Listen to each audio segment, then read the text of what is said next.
Good morning, students.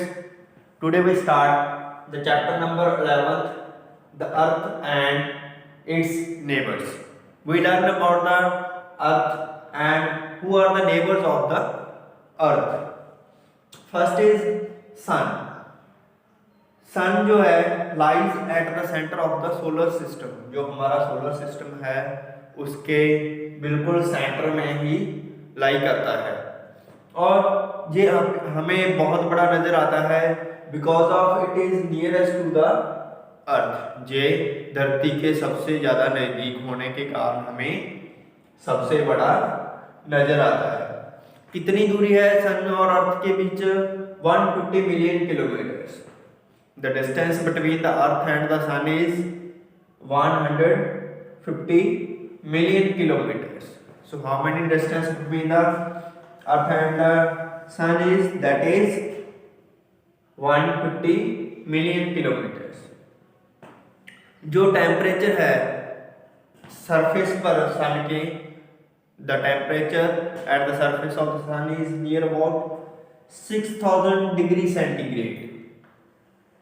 इतने ज्यादा temperature है सरफेस पर अगर देखा जाए सन के 6000 डिग्री सेंटीग्रेड। और हमें ये क्या प्रोवाइड करता है? दोनों चीजें प्रोवाइड करता है। हमें हीट भी प्रोवाइड करता है और लाइट भी प्रोवाइड करता है। And without the sun there is no life, there would be no life. जहां पर जिंदगी संभव नहीं है अगर हमारे को सन अपनी फैसिलिटीज प्रोवाइड ना करे तो। Okay, so there is would be no life without the sun. So next is the about Earth. Next है Earth. Earth एक ब्यूटीफुल प्लेनेट है जहाँ पर हम रहते हैं, जहाँ पर लाइफ्स हैं जो पॉसिबल हैं। It has a land. क्या है इसके पास? लैंड है, जमीन है, वाटर है, माउंटेन्स हैं, but not always be like this. पहले अर्थ ऐसी नहीं थी। ये धीरे धीरे एक फायर के गोले से ही बनी है, फायर बॉल से ही बनी है और बाद में ठंडी होकर हमें ये सब चीजें पॉसिबल हुई हैं। इनकी मेनली 3 लेयर्स हैं, crust, metal and core. Crust layer है जो सबसे बाहरी परत है जहां पर सॉइल पाई जाती है। It is the outermost layer of the अर्थ, सबसे बाहरी परत है। वेयर इज सॉइल अवेलेबल, जहां पर मिट्टी पाई जाती है। क्या है? सबसे पतली परत है। It is a thin layer and contain solid rocks. इसमें क्या चट्टानें पाई जाती है मजबूत। ओके,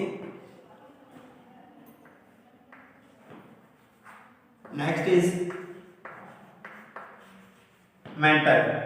मेंटल है जो वो सेकंड लेयर है अर्थ की, that lies under the crust, जो क्रस्ट के नीचे पाई जाती है। एंड किससे बनी होती है? Made up of hot rocks. ये भी गर्म चट्टानों से बनी हुई होती है। लास्ट है कोर। कोर है जो मेटल के नीचे पाई जाती है। It lies below the metal and it is the innermost layer of the अर्थ। इसे क्या बोला जाता है? सबसे अंदरूनी परत है जो धरती की, बोला जाता है कोर को।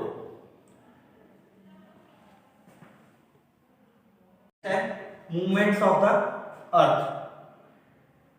Earth moves around its own axis from west to east. अर्थ है जो अपने एक्सिस के द्वारा मूव करती है, किस डायरेक्शन में? वेस्ट से लेकर ईस्ट तक। ये इस मूवमेंट को क्या बोलते हैं? Movement around the axis from west to east is called rotation. क्या बोलते हैं उसको? रोटेशन बोलते हैं। What is the rotation? Rotation is the movement of Earth around its own axis from west to east. जी अपना एक रोटेशन कंप्लीट करने में कितना टाइम लगती है? 24 hours. It complete one rotation 24 hours. So इसी रोटेशन के कारण है जो दिन और रात बनती है। This rotation causes day and night on the earth. इसी रोटेशन के कारण है जो दिन और रात बनती है। नेक्स्ट है अर्थ मूव्स करती है सन के द्वारे में, the moves of around sun when earth moves around the sun in its orbit, अपने ऑर्बिट में, इस कॉल्ड, उसको क्या बोलते हैं, रेवोल्यूशन। जब अपने एक्सिस के द्वारे में मूव करती है तो उसे रोटेशन बोलते हैं, जब अर्थ सन के अराउंड मूव करती है उसे बोलते हैं रेवोल्यूशन। अर्थ के एक्सिस के द्वारा कंप्लीट करने के लिए, रोटेशन कंप्लीट करने के लिए 24 आवर्स चाहिए, और एक रेवोल्यूशन कंप्लीट करने के लिए 365 डेज कंप्लीट, और नेक्स्ट डे का 4th पार्ट, और we can say 365 days and 6 hours because a day have 24 hours. Okay, so revolution of earth causes season, इसके कारण क्या बनते हैं, सीजन्स बनते हैं, जैसे समर और विंटर। जो फ्रंट है सन के,